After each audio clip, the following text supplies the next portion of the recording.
Musical selection, The Temple Ensemble.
Good morning, Christ Universal Temple.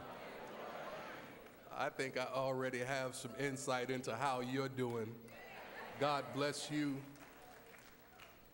Let's hear it for the Temple Ensemble.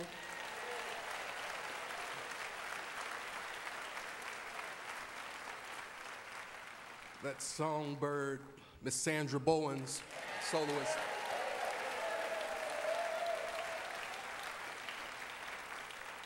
Temple musicians.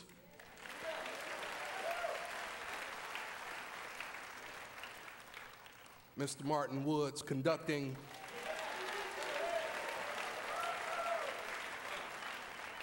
And under the musical direction of Mr. Monte Filon.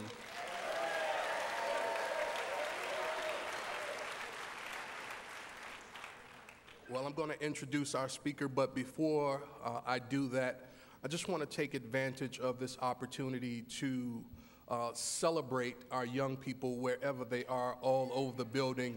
Youth, if you will stand up, wherever you are, right where you are, just stand up. That's you all right here. Yep, come on, youth all over the building, stand up. Gigi, come on, stand up. Let us see you. Let us love you. Let us celebrate you. We want you to know how much we believe in you. We want you to know how much promise we see in you. We want you to unpack the great potential that is within you. God bless you. Know that we are pulling for you. We're praying for you.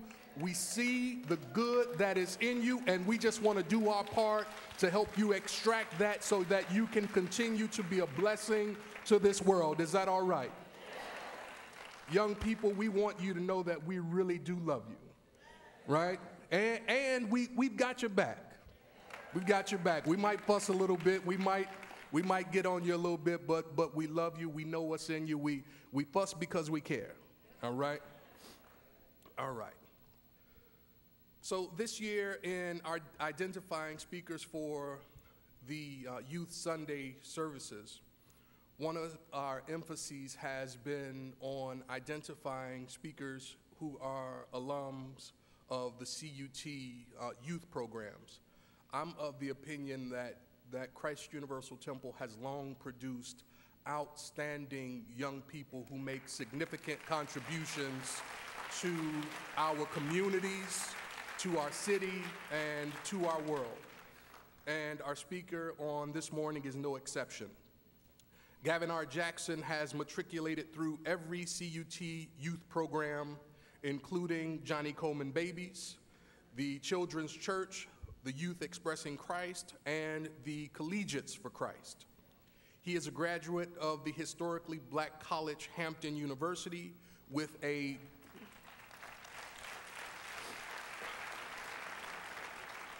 BA in sociology with a concentration in economics. He is also a graduate of Northwestern University School of Law with a JD.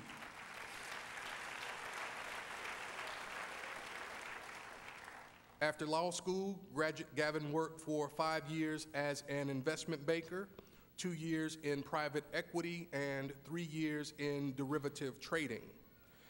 In 2008, he became a founding partner in the firm McGuire, Fecarota, and Jackson, a business consulting firm. Since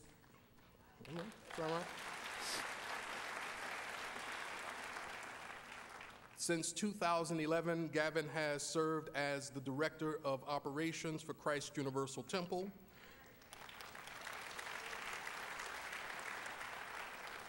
where he really does bring his best to supporting me in matters concerning the business, financial, legal, and real property concerns of the world's greatest institution of spiritual teaching and learning.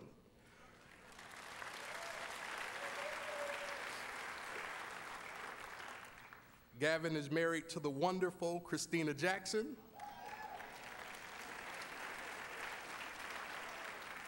And he is the father of 2 very precocious sons, Ethan and Dean. As a matter of fact, this is just a quick story. Gavin gave his sister away in marriage last night, so it's been a full weekend for him. And as we were leaving the dinner table, there were a number of CUT folks at the table, and as the CUT people got up to leave, young Ethan said, "I'm not going to church tomorrow." He just put that right out there. He saw us. We had been sitting at the table the whole time. He waits until we leave to let us know that he's not coming to church tomorrow. But whatever, Ethan. So many of you have seen this spectacular young man around, and I'm excited about the opportunity that you have to hear from him. I am excited to present to some and introduce to others of you Gavin R. Jackson.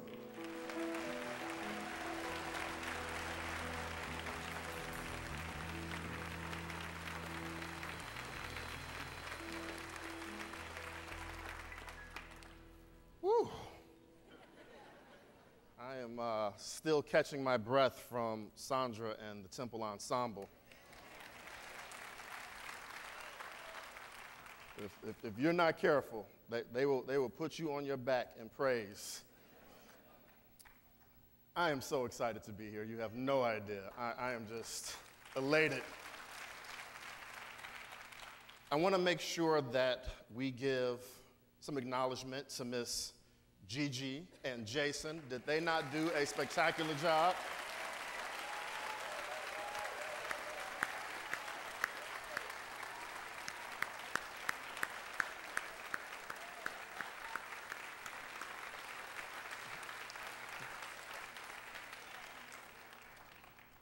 Many years ago, I was right in their position. I was in the children's church, and it was Youth Sunday, and I had the opportunity to come up and do the daily inspiration or do the opening.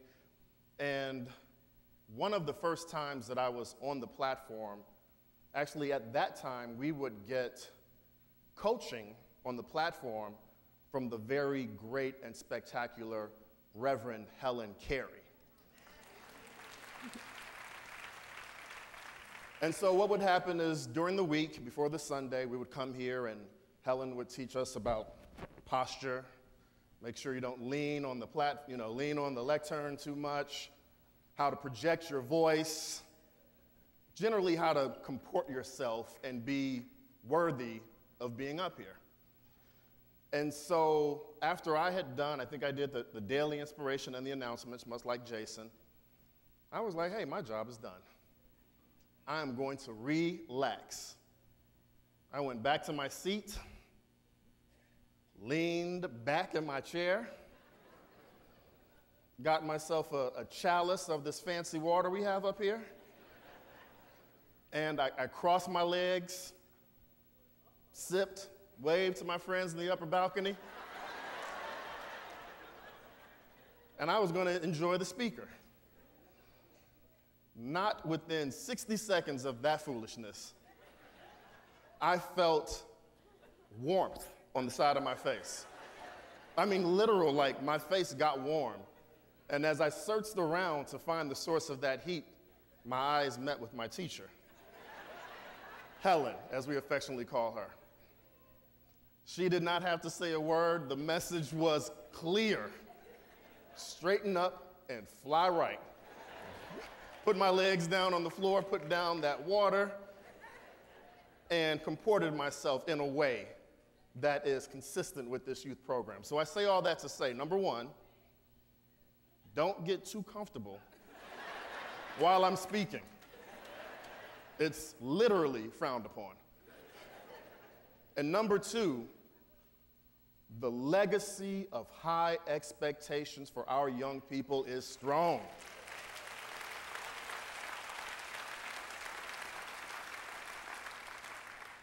And this is due, of course, to the love and the work and the dedication of people like Reverend Carey. When I walked in onto the platform, my baby teacher, Johnny Coleman baby preschool teacher, is singing in the choir, Miss Cynthia Patton, still here. I see some of my Sunday school teachers still here, all around, still working, and this is 20, 30 years of work. I see my favorite of all time Sunday school teacher, Miss Peggy White. I love her. Favorite of all time. Even when we were 14 years old, you would be quoting Katie, Lessons in Truth, because over the high school youth program at that time was the great Alberta Ware, and she didn't take no stuff, particularly when it came to learning the truth. I want to also make sure that I acknowledge Olivia, if only because she's still a YEC teacher, a sponsor as we call them. She was my sponsor in 1991. It's 2014. She's still volunteering to teach your kids.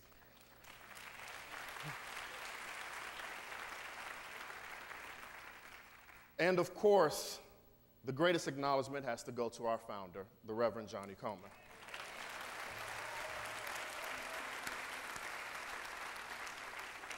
I could, pull a quote of, something she said to show her dedication to young people, but really without words, the building itself speaks for her dedication. When this building was originally built, first of all, when it was built in the mid-'80s, it was the largest church in the city, but a few years later, she expanded the church. The church used to only stop at these doors at the back of this chapel, then you'd be outside. And then Reverend Coleman, Johnny as we called her, decided she was going to expand. And how did she expand? She really only built two things when she expanded the building: the bookstore and the youth wing. So you know the importance of something when someone puts their money into it. I'm going to expand my church, which isn't really old. What am I going to invest in?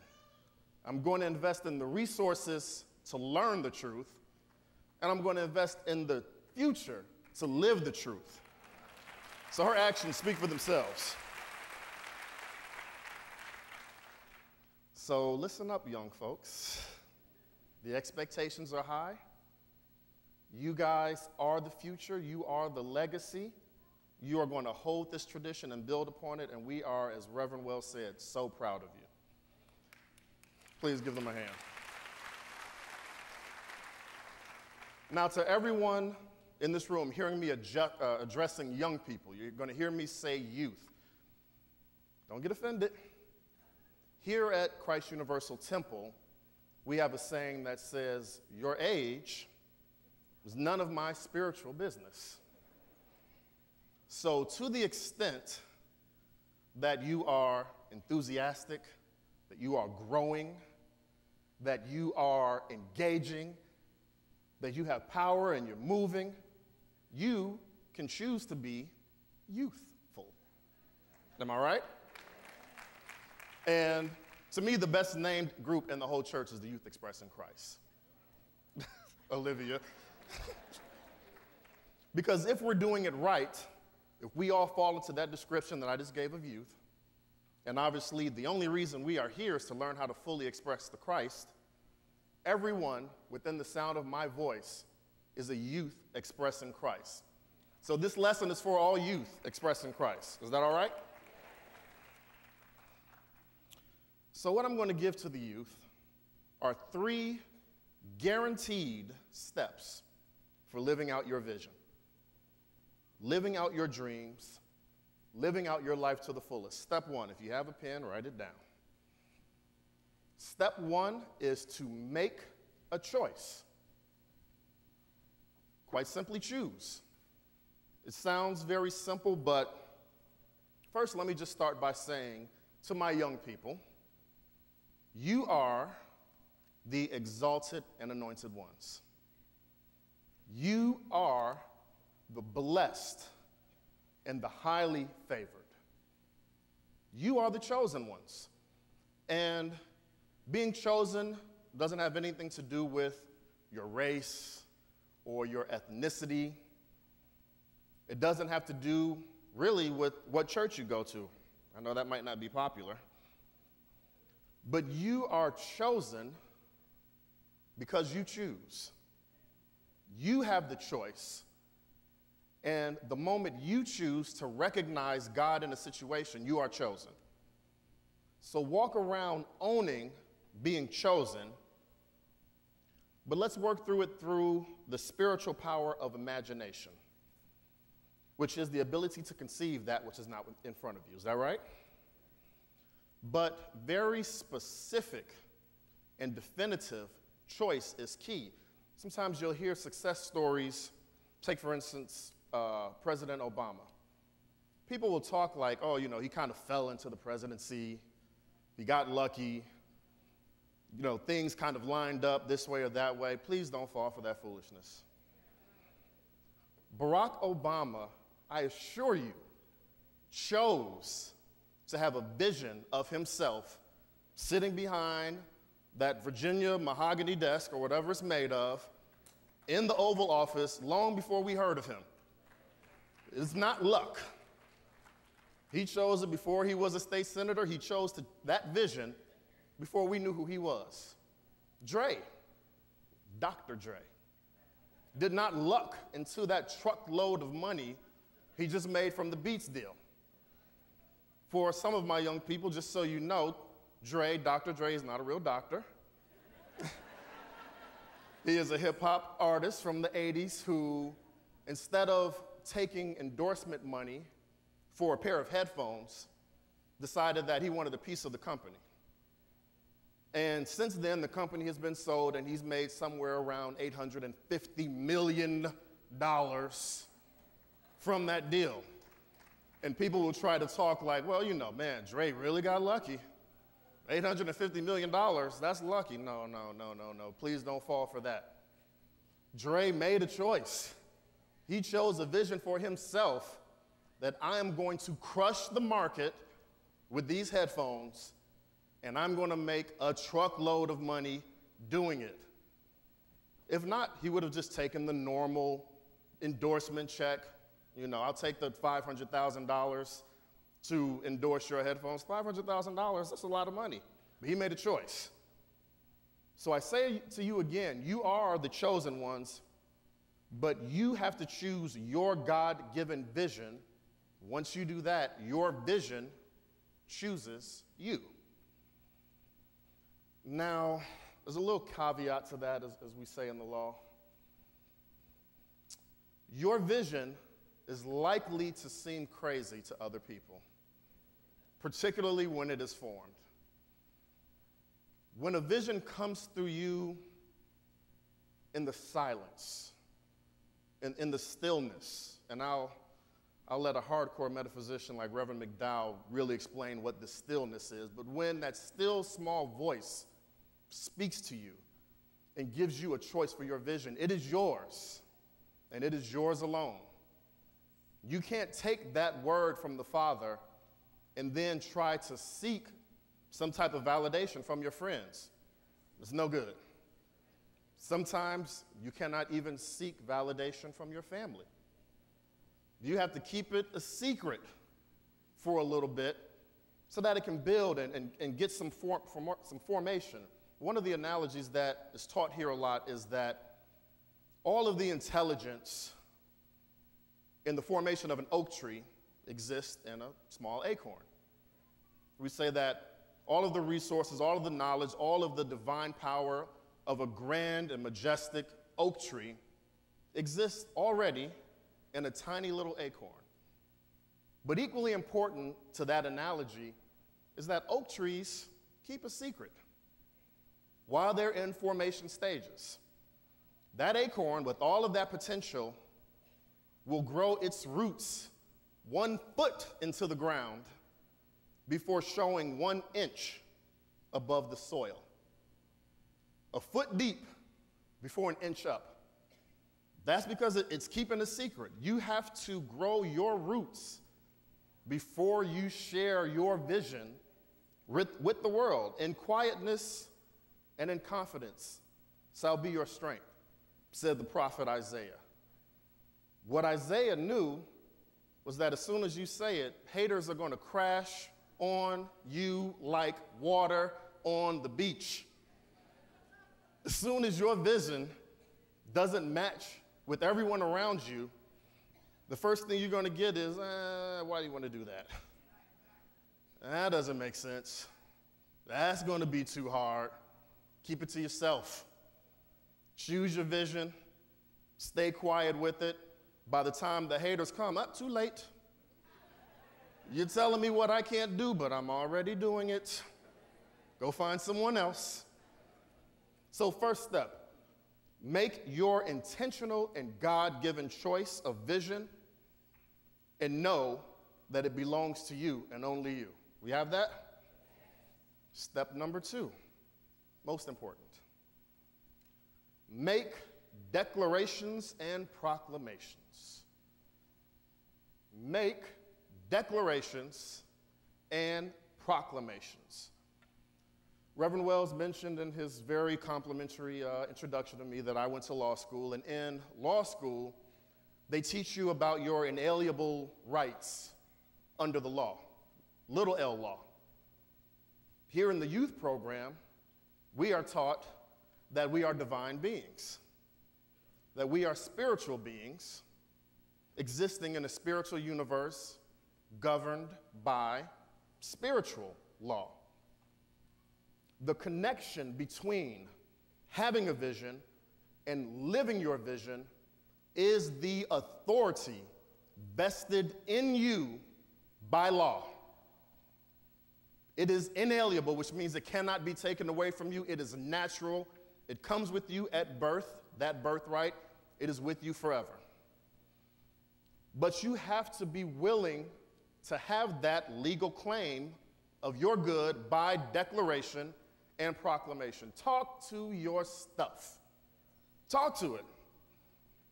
Pick up your unpaid bill. I am wealth. Talk to it. Take that diagnosis from your doctor. I am health. Talk to your stuff. Take that college application, that job application. Make your declaration. I am success. I am progress. Talk to your stuff, and you may seem a little bit crazy if you get caught. But we've already talked about that. But you're not afraid to declare to the world on Facebook that you just bought a new pair of shoes. You're not afraid to make a declaration on Instagram that you were front row at the Beyonce concert or Summer Jam. You're taking a selfie every 15 minutes, but won't proclaim in the name of God what is yours by right. Let's get serious, people. The law says it's yours. Make your claim. When I first started working here at Christ Universal Temple, and people think that Reverend Wells and I are long friends and we go back years and years, we actually had no regular interaction with each other before I was hired here. I knew his work, he knew my work, and a connection was made, but I didn't really know him. I'm about to give a little inside behind the curtain, a little inside look. Don't tell anybody I'm saying this. So I was always get familiar with the building. I've grown up here, but it's different from working here. You don't know the space until you're here every day. So part of my routine is walking through the whole building, walking with the maintenance staff, seeing what's going on, this, that, and the other. And the first time I saw Reverend Wells talking to himself,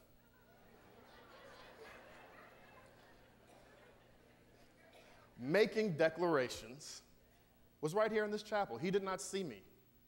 He did not know I was in the room. And one thing that our pastor does is he works with it. He was over here, Spirit told him to come here, and he was making declarations, walking through, talking through the chapel. Back here, walking, up in the choir stand, making declarations about the good for his church. I'm telling you what I've seen. He did not know that I saw him. He thought he was by himself. And to keep it real, when I first saw that, I was like, okay, this is a little funny. You know, it's first day, you know, first time on the job, it looks a little, but after working with him now for almost 3 years, the man works in his divine authority. Our pastor works it. He calls forth a thing, as they say.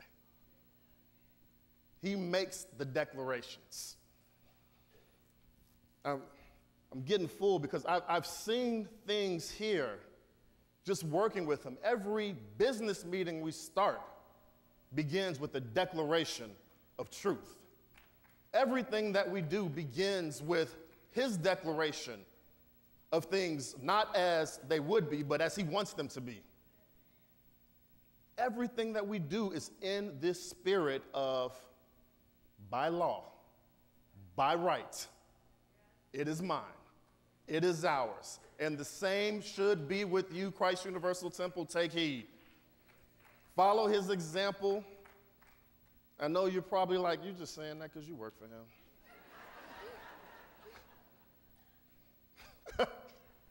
Maybe a little bit of that is true, but seriously.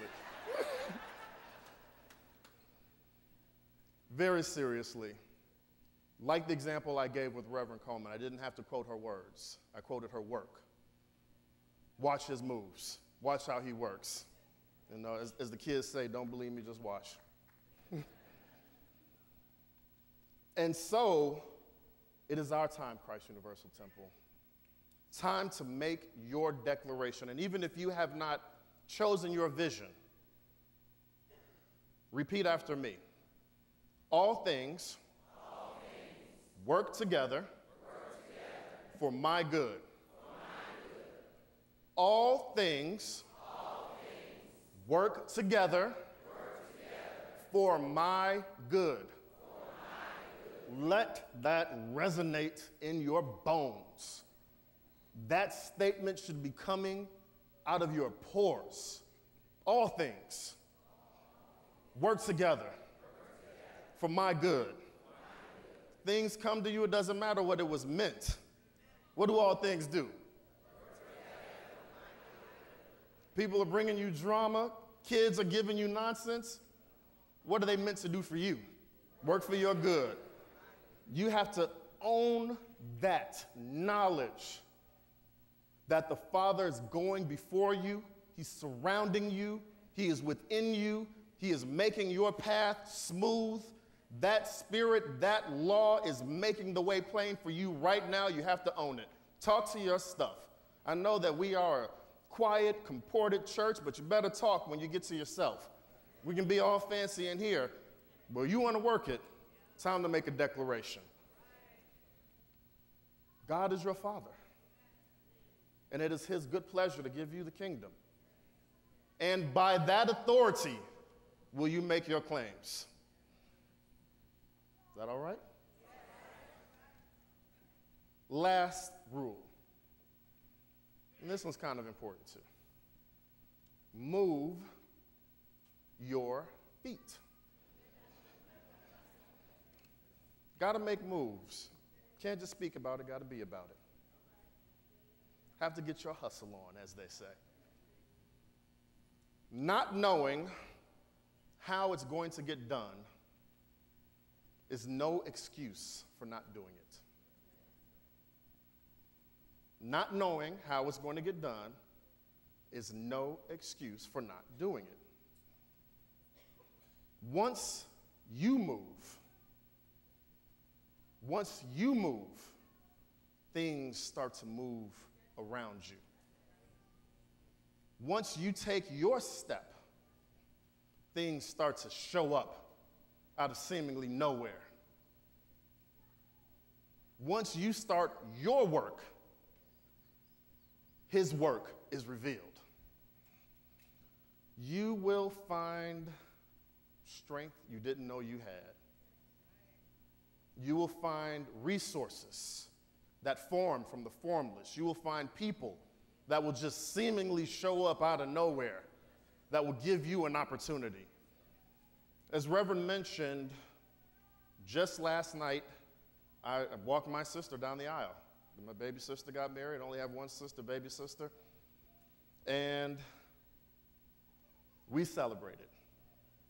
I mean, we partied. My mother, who's trying to hide in the back over there,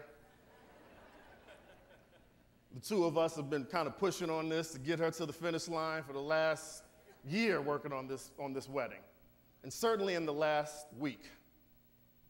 And last night, my mother and my wife and I, we sat there and we had a great time.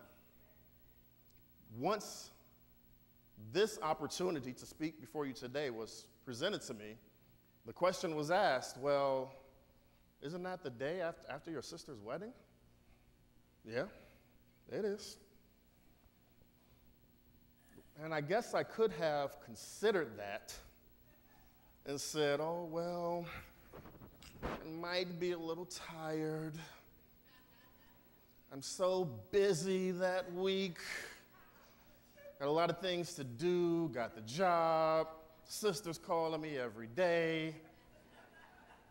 Maybe, perhaps it'd be better, excuse me, please, perhaps, maybe, I don't know, if you could give me another date to speak, maybe in September.